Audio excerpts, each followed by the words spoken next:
السلام علیکم خواتین و حضرات، میرا نام ایجوکیشن میری ہے اور میں 13 سال کی عمر Khan school online academy foundation level batch 6 میں پڑھتی ہوں۔ اور آج میں رحمت اجمل کی ٹیڈ ٹاک کے بارے میں بات کرنا چاہتی ہوں جن کا عنوان ہے دی پاور ان اس۔ تو چلیں شروع کرتے ہیں۔ رحمت اجمل ایک معروف پاکستانی ماڈل، اداکارہ اور آرٹسٹ اپنی ٹیڈکس تقریر دی پاور ان اس میں ایک انتہائی متاثر کن پیغام دیتی ہیں کہ طاقت ہم سے ہر ایک کے اندر ہے، بس ضرورت ہے اسے پہچاننے، ماننے اور استعمال کرنے کی۔ اپنی تقریر کا آغاز ان الفاظ سے کرتی ہوں کہ اکثر لوگ اپنی زندگی دوسروں کی مرضی اور توقعات کے مطابق گزارتے ہیں۔ ہم سب پر معاشرہ، خاندان یا دوست ایک خاکہ تھوپ دیتے ہیں کہ ہمیں کیا بننا چاہیے، کیسا نظر آنا چاہیے، کیا سوچنا چاہیے، لیکن اصل آزادی تب آتی ہے جب ہم یہ سمجھ رنگ طاقت اور میں نہیں بلکہ ہم میں ہے۔ رحمت اجمل اپنی ذاتی تجربات بیان کرتی ہیں۔ جب انہوں نے ماڈلنگ کا پیشہ اختیار کیا تو لوگوں نے طرح طرح کی باتیں کی۔ یہ فیلڈ اچھی لڑکیوں کے لیے نہیں، یہ کام عزت نہیں دیتا، اس سے عام زندگی ممکن نہیں۔ ان باتوں نے انہیں کبھی کبھار کمزور کیا، لیکن ساتھ ہی ان کے اندر ایک مزاحمت کی طاقت بھی پیدا کی، یہ ثابت کرنے کی طاقت کہ وہ اپنی شناخت خود بنائیں گی، نہ کہ معاشرہ ان کے لیے بنائے گا۔ وہ کہتی ہیں، میں نے سیکھا کہ لوگوں کی رائے آپ کی سچائی نہیں ہوتی۔ اصل طاقت تب آتی ہے جب آپ دوسروں کی آواز سے زیادہ اپنی آواز سے سننا سیکھ لیں۔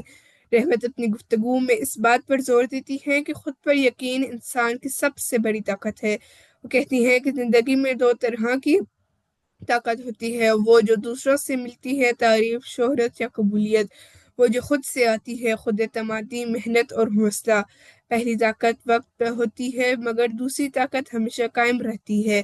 رحمت کہتی ہے کہ کامیابی صرف وہ نہیں جو دنیا دیکھتی ہے، بلکہ وہ ہے جو آپ اپنے اندر محسوس کرتے ہیں۔ اگر آپ اپنے خوابوں کے لیے محنت کرتے ہیں، گر کر اٹھتے ہیں، وہ آگے بڑھتے ہیں، تو آپ پہلے ہی کامیاب ہیں۔ رحمت بتاتی ہے کہ ماڈلنگ کے دوران انہیں اکثر خوبصورتی تک محدود کر دیا جاتا تھا، مگر انہوں نے فیصلہ کیا کہ وہ صرف ایک چہرہ نہیں بلکہ ایک آواز بنے گی۔ وہ کہتی ہے کہ انسان کی اصل طاقت اس کے سوچنے، بولنے اور عمل کرنے کے انداز میں ہے۔ اگر آپ اپنی پہچان خود تخلیق کریں، اپنی حدود خود مقرر کریں، تو کوئی بھی آپ کو کمزور نہیں کر سکتا۔ طاقت تب نہیں آتی جب آپ سب کو خوش کریں، طاقت تب آتی ہے جب آپ خود سے خوش ہوں۔ رحمت اجمل کہتی ہے کہ ہر انسان کے دل میں کبھی نہ کبھی خوف آتا ہے کہ میں کافی نہیں ہوں، لوگ کیا کہیں گے، اگر ناکام ہوگی تو۔ مگر یہی خوف اگر صحیح سمت میں استعمال کیا جائے تو طاقت بن جاتا ہے۔ وہ چند اہم باتیں شیئر کرتی ہیں۔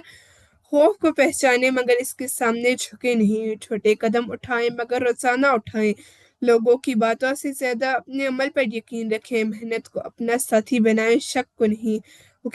وہ کہتی ہیں، میں نے سیکھا کہ طاقت کا مطلب یہ نہیں کہ آپ کو کبھی خوف نہ ہو، بلکہ یہ ہے کہ آپ خوف کے باوجود آگے بڑھیں۔ رحمت بتاتی ہیں کہ جب لوگ عوامی زندگی میں ہوتے ہیں، جیسے آرٹسٹ، ماڈل یا اسپیکر، ان کے پاس ایک پلیٹ فارم ہوتا ہے۔ یہ پلیٹ فارم طاقت بن سکتا ہے اگر اسے اچھے مقصد کے لیے استعمال کیا جائے۔ وہ اپنی مثال دیتی ہے کہ وہ اپنے پلیٹ فارم کو صرف خوبصورتی یا فیشن کے لیے استعمال نہیں بلکہ خواتین کی خود اعتمادی، خود مختاری اور خود آگاہی کے لیے استعمال کرتی ہیں۔ طاقت صرف اپنے لیے نہیں، دوسروں کے لیے بھی استعمال ہونی چاہیے۔ جب آپ کسی کو اپنے الفاظ یا ہمت سے اٹھاتے ہیں تو وہی حقیقت طاقت ہے۔ رحمت اجمل اپنے خطاب کے آخر میں سامعین سے ایک خوبصورت سوال کرتی ہیں، آپ کے اندر کون سی طاقت ہے جسے آپ نے ابھی تک پہچانا نہیں؟ وہ کہتی ہے کہ ہر انسان کے اندر ایک شعلہ، ایک خواب، ایک صلاحیت چھپی ہوتی ہے، بس ضرورت ہے اسے تسلیم کرنے اور اس پر یقین رکھنے کی۔ طاقت کسی اور سے نہیں ملتی، یہ ہم میں پہلے سے موجود ہوتی ہے، مگر ہم اسے دنیا کے شور میں بھول جاتے ہیں۔